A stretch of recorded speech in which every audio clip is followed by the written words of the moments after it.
Ta foi t'a sauvé. Dans la prière pour les malades que nous vivons ici à Notre-Dame de Clarté, nous insistons beaucoup sur l'attitude de foi des fidèles. Oui, car Jésus est bien vivant au milieu de nous, dans son Eucharistie, et aujourd'hui comme hier, il vient parmi nous pour guérir, soulager et sauver ce qui était perdu. La prière pour les malades repose sur la parole de Dieu. Quand 2 ou 3 sont rassemblés en mon nom, je suis là au milieu de vous. Et tout ce que vous demanderez en mon nom, croyez que vous l'avez déjà reçu. C'est donc un grand mouvement de foi. Ta foi t'a sauvé. Aucune parole de Jésus n'est aussi souvent citée dans les évangiles. À la femme qui souffre d'hémorragie, il dit « Ma fille, ta foi t'a sauvée, va en paix ». À la pécheresse qui pleure à ses pieds, « Ta foi t'a sauvée, va en paix ». Au lépreux qui revient pour le remercier de sa guérison, « Relève-toi, va, ta foi t'a sauvé ». À l'aveugle Bartimée, « Va, ta foi t'a sauvé ». Certains parmi vous sont venus malades et sont repartis guéris. Certains peuvent penser « Ce n'est pas vraiment exact, ce n'est pas ma foi qui m'a sauvé, c'est toi, Seigneur, qui m'as sauvé. » Rappelons-nous cet évangile où Jésus prêche dans la synagogue de Nazareth. Les gens étaient choqués sur Jésus, les gens croyaient tout savoir sur lui. Il n'était qu'un charpentier, le fils de Marie. Jésus ne put faire là aucun miracle à cause de leur manque de foi. Jésus veut faire des miracles en fonction de la foi des hommes. Il nous élève à cette dignité de coopération avec lui. La guérison est une rencontre entre la puissance de Dieu et la réceptivité humaine. La foi nous ouvre à la puissance de Dieu. Par la foi, le Seigneur pénètre dans nos cœurs. Et alors, il peut faire ce qu'il veut. Il peut faire son œuvre de restauration, de résurrection, de guérison, de conversion.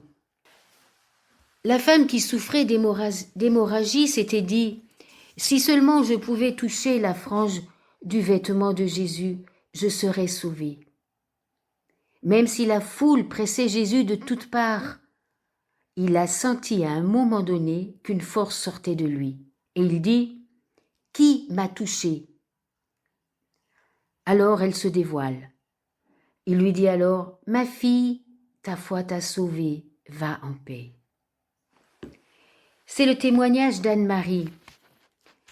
Le prêtre est passé dans l'assemblée avec le Saint-Sacrement. J'ai touché avec foi les pans du vêtement de Jésus, du prêtre. Le Seigneur m'a alors guéri d'un grand handicap, une incontinence urinaire sévère qui m'obligeait à vivre jour et nuit avec une protection. J'envisageais une intervention chirurgicale. Eh bien, je n'en ai plus besoin puisque le Seigneur m'a complètement restaurée. La foi vainc les obstacles. La foi chrétienne est active et dynamique. C'est une relation personnelle avec le Seigneur par laquelle nous nous confions à lui. La foi prend des risques, elle avance, elle lutte face aux obstacles. Nous devons lutter pour obtenir notre guérison. Déjà, voilà, prendre la voiture, peut-être rouler 2 heures ou prendre l'avion et avoir toute une journée de transport pour arriver chez nous à la prière pour les malades. C'est déjà un grand effort. Et puis, se lever lors d'une parole, faire un acte concret pendant la célébration. Il faut lutter, ça ne vient pas tout seul. Il faut notre collaboration. Nous voyons dans les évangiles le lépreux, dans Saint Marc au chapitre 1. Il est courageux pour approcher Jésus en public, malgré le risque d'être rejeté. Les lépreux n'avaient pas le droit de se présenter en public. Ils étaient exclus de la communauté. Il devait vivre à part, en dehors. Et là, voilà que le lépreux, eh bien, il s'approche de Jésus. Et autour de Jésus, il y a du monde. Et donc, il prend le risque d'être rejeté et repris par les autres. Il n'avait pas le droit de s'approcher. C'est aussi le cas de Bartimée, le mendiant aveugle. Il entend dire que Jésus de Nazareth passe par là. Il réalise que c'est peut-être la chance de sa vie. Et il commence à crier « Fils de David, Jésus, aie pitié de moi !» Et beaucoup lui imposent silence. Jésus est à la tête d'une procession liturgique solennelle en route vers Jérusalem. Il n'a pas le temps de s'arrêter. Ce n'est pas le moment. Mais au lieu de se décourager, Bartimée crie encore plus fort « Fils de David, aie pitié de moi !» Et Jésus finit par entendre et il lui dit « Que veux-tu que je fasse pour toi ?»« Rabouni, que je recouvre la vue !» Et Jésus dit « Va, ta foi t'a sauvé. » C'est le cas de Claire, 38 ans, qui a la maladie de l'endométriose, qui atteint sa fertilité. Et son mari est infertile. Les médecins étaient pessimistes pour la conception d'un enfant. Elle fait partie d'un groupe de prière des mères qui prient pour elle. Et un jour, elle décide de venir chez nous à la prière individuelle pour les malades. Et 10 jours après, eh bien, elle tombe enceinte. Et elle est venue nous présenter sa petite Julie de 4 mois. Devant la difficulté, elle n'a pas désespéré. Elle a eu foi en Dieu et elle a été exaucée. Donc c'est aussi la prière des mères qui l'a portée pendant un certain temps. C'est la prière de toute sa famille qui s'est jointe à elle. Et c'est la prière de la communauté qui a été exaucée. C'est la foi communautaire. C'est aussi le cas dans l'Évangile. Nous voyons ces 4 amis d'un paralysé qui portent leur ami sur un grabat auprès de Jésus. Mais Jésus est entouré d'une telle foule qu'ils ne peuvent même pas l'approcher. Alors ils le hissent sur le toit, ils font un trou et le descendent vers Jésus. C'est une puissante image de la prière d'intercession. Ils ne renoncent pas, ils persévèrent, ils croient en Jésus. Quand Jésus vit leur foi, eh bien, il s'adresse aux 4 hommes. C'est eux qui ont la foi. Le paralysé, il s'est laissé porter tout simplement. Quand Jésus vit leur foi, il remet les péchés de cet homme et il le guérit. La foi est un fait collectif. Si je manque de foi, je peux l'emprunter à d'autres. Et chaque fois que des gens de foi se réunissent au nom de Jésus, leur foi n'est pas additionnée, elle se multiplie. La foi des uns attise la foi des autres.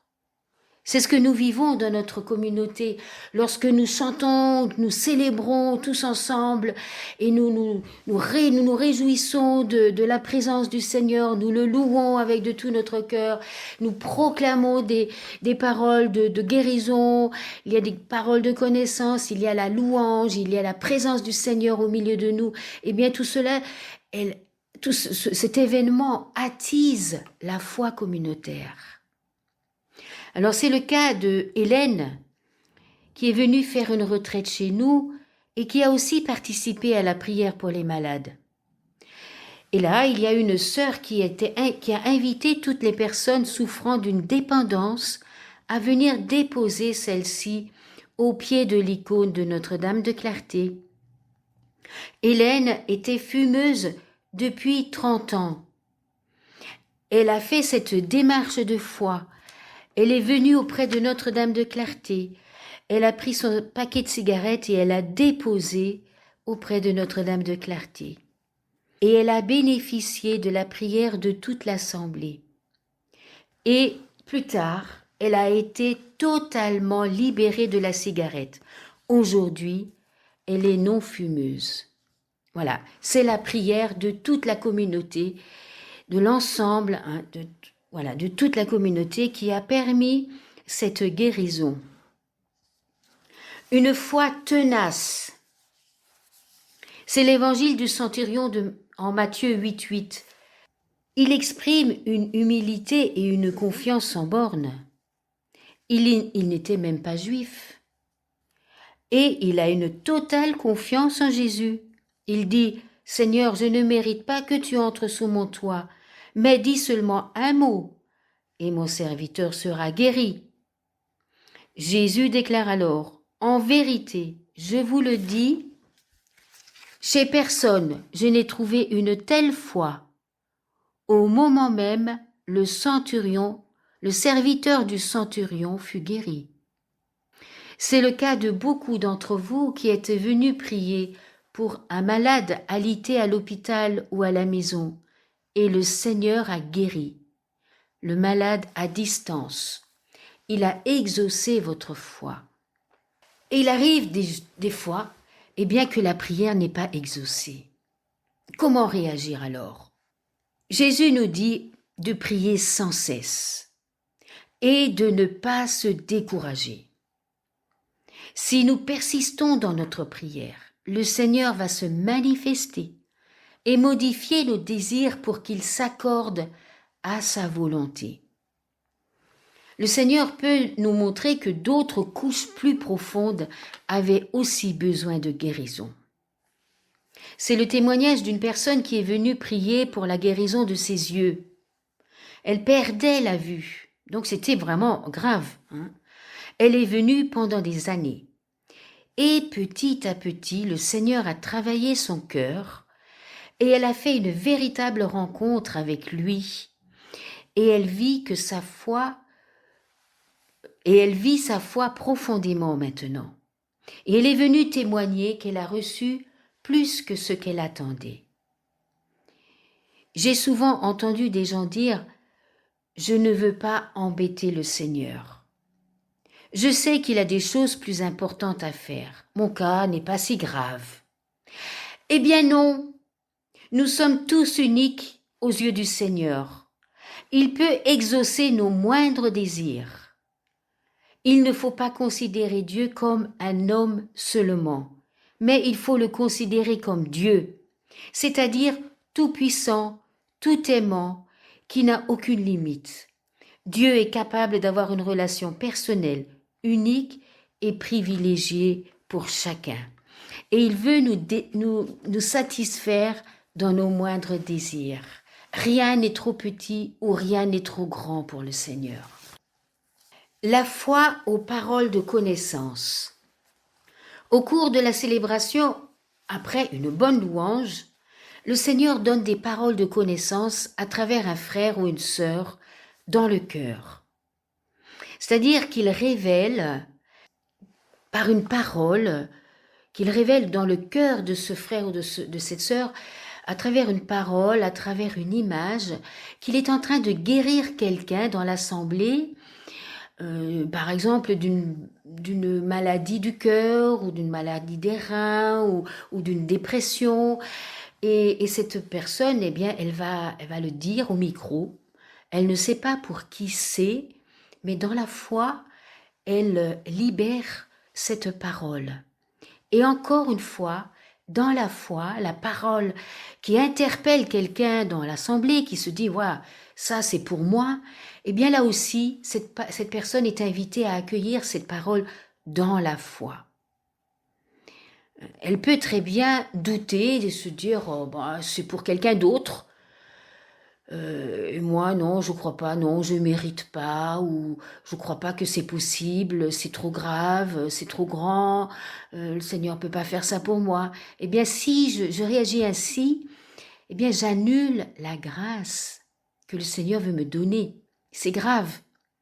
Mais si je crois avec foi que le Seigneur peut le faire et qu'il peut le faire pour moi, gratuitement, sans aucun mérite, parce que je ne suis pas meilleure que les autres et parce que c'est ainsi que je suis son enfant et que le Seigneur peut me guérir, si je crois vraiment, eh bien cette parole va réellement s'accomplir en moi.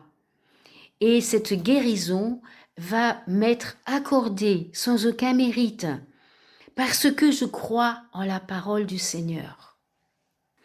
Alors, cette parole s'accomplit. C'est l'exemple de Suzanne.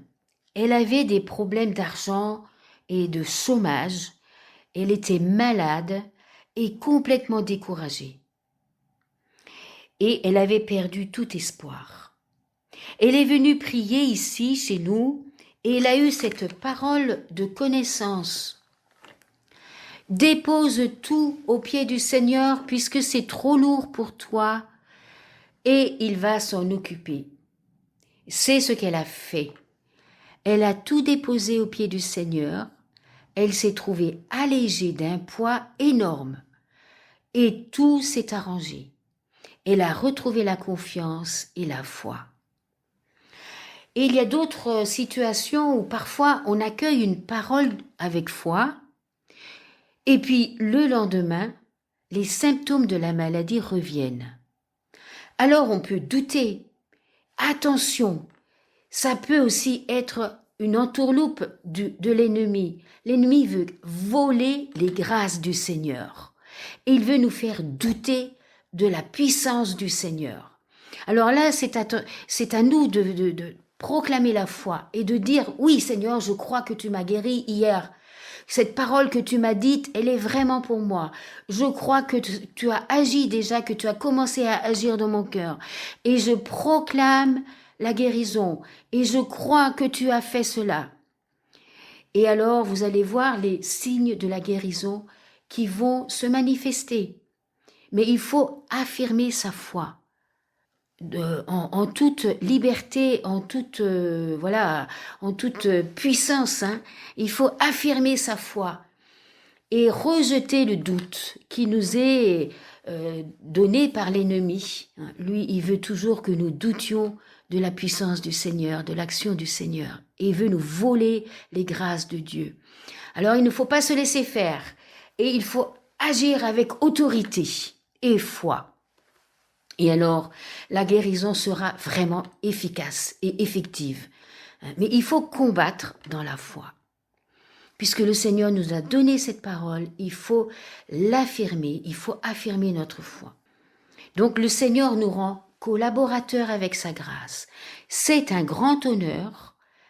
Nous agissons, nous collaborons avec foi. Voilà, il faut combattre dans la foi. Gloire à toi Seigneur. Alléluia. Amen.